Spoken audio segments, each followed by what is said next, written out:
Hi, my name is Chana Schiff and welcome to the Kosher Aliyah Cooking Network, the place where we will visually have the opportunity to share our ideas and our recipes on how to recreate our homemade taste while living in Israel. I remember it very well. It was our first Rosh Hashanah here after making Aliyah almost 8 years ago. And I was excited to just get the smells going in the house, the aromas of apple pies and the tzimmus and all the things that I was familiar with for Rosh Hashanah. And I went to the supermarket to buy my margarine and buy my apples and buy my sugar and my flour. And I came home, tried to make my dough, and it didn't look like dough. It looked like a sticky goo. Didn't work out any way that I had hoped it was going to work out.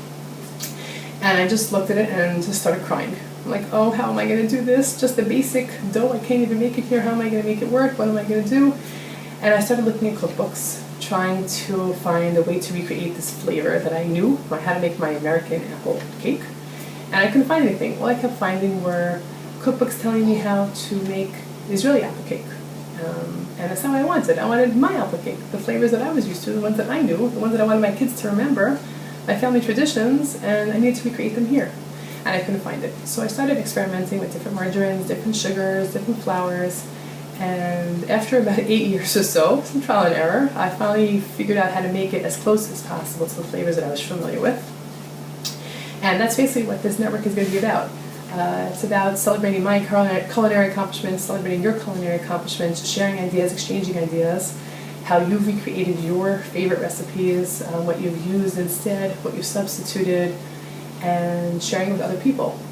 Now, when I went into these cookbooks as well, one thing I did notice was that it would say margarine, or it would say shamenet, it would say white cheese, words that I just wasn't familiar with.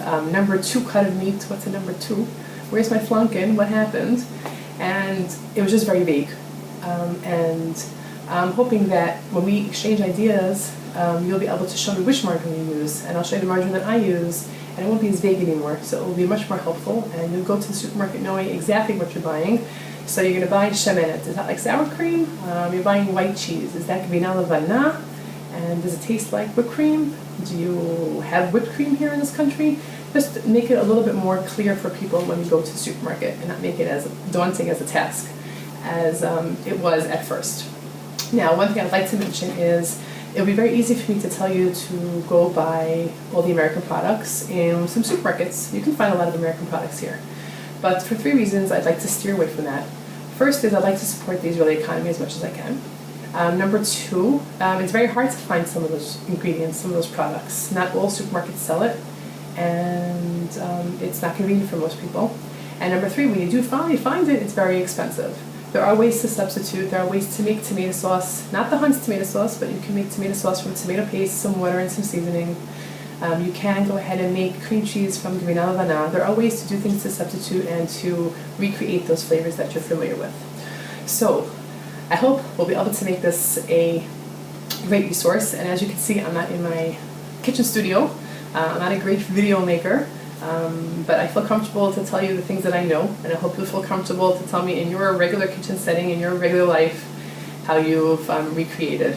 So if you look below at the Show More tab, you'll see instructions on how to send me your video via a site called WeTransfer. Basically, you're going to videotape yourself making whatever you'd like to make, share with us whichever recipe, your chocolate chip recipe, how you make big ziti, how you make your apple cake, and send it to me, and I'm going to post it here so other people can see, and we'll make it a great network for everybody. Hope you'll get to enjoy, get to laugh a little bit on some of the mistakes that you've made, and how the biggest flop you had, the most embarrassing moment you had in the supermarket, all that kind of stuff, to make it a really fun place to be, and to make our experiences in the supermarket a little more exciting, a little more enjoyable, and a lot less, like I said, daunting. I hope we'll be able to recreate our homemade taste together. I'm looking forward to cooking with you. B'tei Avon from the Head Start, and I hope we'll have a great time exchanging and sharing.